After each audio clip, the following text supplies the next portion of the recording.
You reap what you sow, and that harsh reality is becoming ever so more apparent for Mappa as their world keeps crumbling down. Whether that be in being flamed on Twitter by their animators, and not just the normal animators working on side projects or the little things, the series directors themselves, the ones that are handling the series, or in having actual animators just up and quit and leave their positions. And really, for all of this, you can only blame the higher ups and people like this gentleman over here, the CEO of Mappa himself, the greedy corporate scum that's been driving the animators to just want to completely speak up against the company. Something that is even so more insurmountably important because it's taking place in Japan, a place where speaking up against your workplace is almost unheard of. Hi, I'm Bayfond, and as much as I would love this tweet over here to be real, it actually still does not have any solid ground. As things stand, episode 17 of this series, it's still going strong, and it's been fully animated, fully done,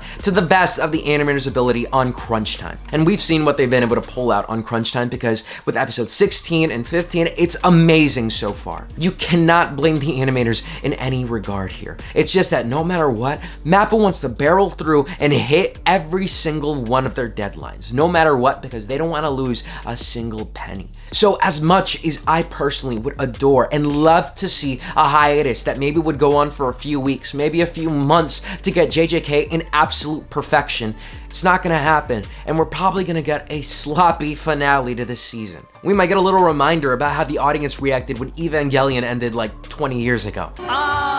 Is this how you end the series? You ran out of ink too, didn't you bastards? A hiatus right now would be the best case scenario. And this isn't the first time that a series has gone on hiatus just recently, because Zom 100 just went on one because of a very similar circumstance. Pretty ironic, because in the beginning of the series, it was showcasing just how bad and nasty it is to work under a black company that drives its workers into being completely devoid of life. Showing us that this isn't just a rare one-time occurrence that's happening at Mappa, but instead it's a sign, a symptom of the epidemic that's happening in the entire anime industry, where these companies aren't giving the animators enough time and enough tools to get their work done. When we want to look at the grievances listed by the animators on the series, I see no better way of portraying everything than when this new Reddit thread that just came out just recently. It showcases and highlights a lot of the animators that have been working on the series. Every single one of them complaining about the working conditions. Again, they don't get everyone here, but they get the more prominent voices. To the ones that aren't included,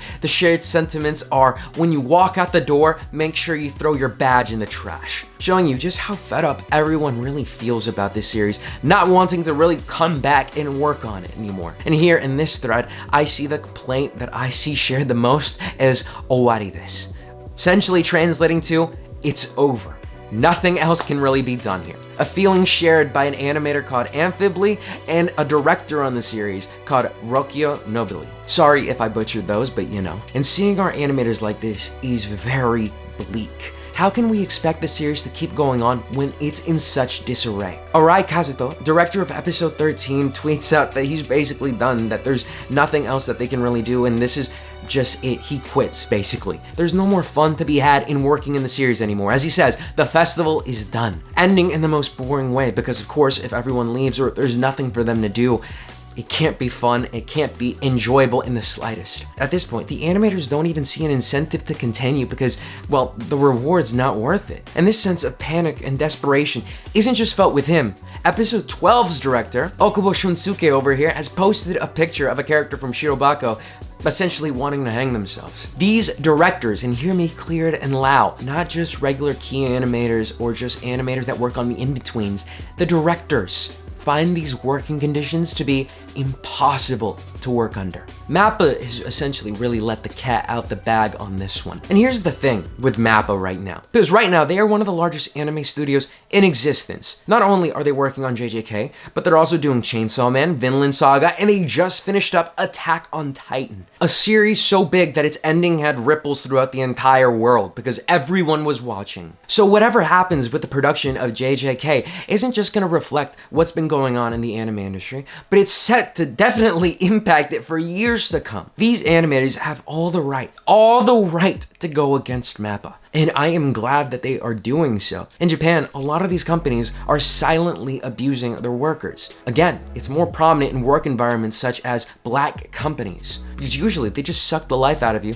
with abusive conditions and basically nowhere in sight for you to go. They make you feel as though you're stuck there, and they don't care about how much work they throw your way. It's a common occurrence in Japan, and the fact that they're speaking up against Mappa is fantastic. Over here in the West, we've been guessing, we've been making jokes, assumptions, memes about the entire scenario, about what might be going on in Mappa, and it turns out that pretty much everything has been true. This isn't just the first time people have spoken out against Mappa, but it's the first time that I think we've seen so many different people all speak out at the same time. Someone that's been speaking out before, and someone that I've talked about in my last video, also threw their hat in the ring as well. Itsuki Tsuchigami also came back to retweet all of his old tweets that are talking about the misdeeds that Mappa's been doing. Until there's a complete revision on how the system's been working, none of the complaints have been addressed, and none of them are gonna be addressed. In fact, Mappa as a company isn't putting blame on any of those higher ups, like I said before, but they're putting blames on the actual animators. They're saying, oh no, it's the new talent that we brought in, the new fresh blood that we brought in. They're the ones that are causing the messes because they don't know how to time manage. They don't know how to succeed in this industry. When in fact, it was already set to implode on itself from the very beginning. If it was possible for these animators to go on strike, I would love for that to be the case. But from what I'm aware, there aren't really too many unions going on in that entire industry. In this case, the only thing that's gonna stop Mappa is if people keep bringing this up into the limelight so that everyone knows about what Mappa's doing. So that that company might get blacklisted or socially stigmatized until something eventually does happen. Something that I would say is very important in Japanese culture is how you look in the public eye. So social suicide like this isn't really painting a pretty picture. It's really time for anime companies to really switch gears and slow down a little bit. They've been ramping up production on every single kind of series out there, causing a serious oversaturation in all the content that we've been consuming over the past few years, causing your favorite series to not be as good as they should or as they could have been. Time is money, but time is also quality. Only one of those is in the mind of Mappa's staff, people who are absolute scum. And for this, I think that rounds up my thoughts on these recent events. I do sincerely hope that we end up seeing some sort of hiatus or a break that Mappa's gonna take. I doubt that's gonna be the case, but I just wish that to be the best case scenario. Something needs to be done, and I would love for this to be the final nail in the coffin, but I think there might be a few more that need to go in. Aside from that, were there some comments that you wanted to highlight, some things that you wanted to talk about in specific? Please, let me know down in the comments below. And with all of that, as always, my name was Bayfond, and I'll see you guys next time. Peace.